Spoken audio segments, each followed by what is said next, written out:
Welcome back to our devotional video for today. Today we are on day 10 of the Forgiving Challenge. We are in the week of sin. And yesterday we took a sin test. And if you took that test and answered it truthfully, I'm just guessing that all of us failed that pretty miserably and really exposed the sin of our hearts.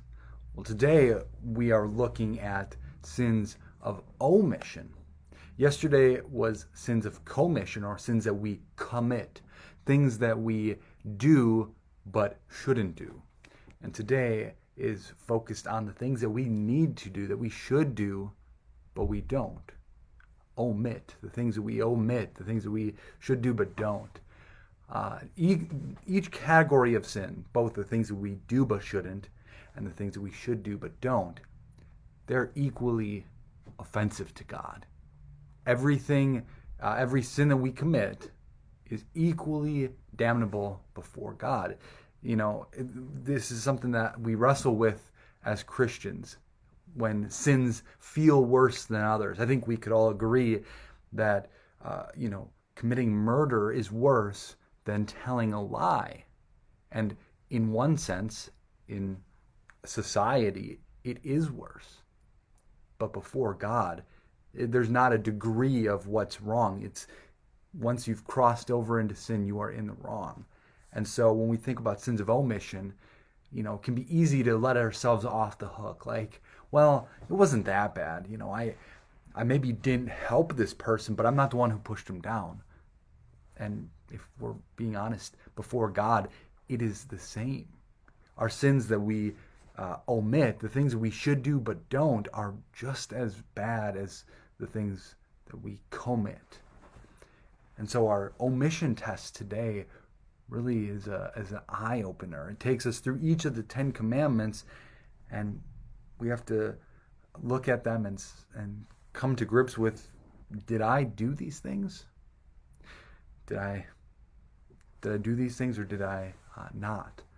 And I think when we talk about sins of omission, one kind of overarching category, one way to help us think about if something is a sin of omission or not, is twofold. One, do I feel uncomfortable doing it? Like, am I more comfortable not standing up for somebody? Because if I am more comfortable than doing this thing, then that might be a sin of omission.